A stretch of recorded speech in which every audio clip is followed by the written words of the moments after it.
ఇది వీళ్ళు మాట్లాడుతున్న మాటలు చూస్తుంటే అసలు వీళ్ళు తెలంగాణ తెచ్చిన దాంట్లో వీళ్ళ పాత్ర, వీళ్ళ నాయకుని పాత్ర ఏముందో దీన్ని బట్టి అర్థమవుతున్నది. మరి ఎవరి సంకనాకనికి మీ రేవంత్ రెడ్డి గారు రాహుల్ గాంధీ గారిని తీసుకొచ్చి బతుకమ్మ ఆడించిండో సమాధానం చెప్పాల్సింది రేవంత్ రెడ్డి గారు. మరి ఇటలీ సాంప్రదాయాన్ని గౌరవిస్తూనే తెలంగాణ సాంప్రదాయమైన బతుకమ్మను సోనియా గాంధీ గారు ఎట్లెత్తుకున్నారో దానికి సమాధానం చెప్పగలుగుతారా వీళ్ళు? ఇవాళ సబ్బండ వర్గాల ప్రజలు ఒక ప్రతీకగా తెలంగాణ ఉద్యమాన్ని ప్రతీకగా తెలంగాణ ఉద్యమంలో మహిళలందరినీ భాగస్వామ్యం చేయడానికి తెలంగాణ బతుకమ్మ కీలక భూమిక పోషించిందనేది అందరికీ విషయం తెలిసిందే. మరి ఆ రకంగా చెప్తే మా నాయకులు, మా బెల్లయ్య నాయకు, ఈ అద్దంకి నాయకులు మాట్లాడారు కదా, మరి మా లంబాడీలు తీజు ఆట ఆడతారు. మరి తీజు అందరు ఆడరు, మరి ఆడని లంబాడీలు అందరూ లంబాడీలు కాకుండా పోతారా?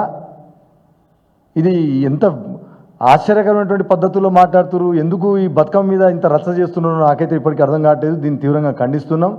ఇప్పటికైనా మీ బుద్ధులు మార్చుకొని పరిపాలన మీద దృష్టి పెట్టురి. మీరు చేసే సక్కమైన మీ మీ మీ అడ్డగోలు పనులకు ఎవరికి ఎట్లా సమాధానం చెప్పాలో అర్థం కాని పరిస్థితుల్లో మీరు ఆగమాగం అవుతున్నారు. కానీ ఒకసారి మీరు ఇచ్చిన హామీల మీద దృష్టి పెట్టురి. మీ తెలంగాణ ఉద్యమం ఏ రకంగా చేసినాము, తెలంగాణ బతుకమ్మను ముందు పెట్టి ఏ రకంగా తీసుకొచ్చినామో అందరికీ తెలుసు. ఇవాళ అందరూ ఆడుతున్నారు, వాస్తవమే. ఒకప్పుడు అవగాహన లేక గిరిజనులు, హరిజనులు, బీసీలు, సబ్బండ వర్గాలు కొంతమంది ఆంధ్ర పాలనలో ఉన్నప్పుడు ఆడని మాట, దూరం చేసిన మాట వాస్తవమే. ఎందుకంటే దాని ప్రాధాన్యతను, భావజాలాన్ని, చైతన్యాన్ని తీసుకోకపోవడంలో తప్పిదాలు జరిగినాయి. మనకు ఆ వివక్షత కనబడదు. కాబట్టే ఇప్పుడు అందరూ కూడా మా గిరిజనులు కూడా బతుకమ్మ ఆడుతున్నటువంటి విషయాన్ని సందర్భంగా గుర్తుదేక తప్పదు.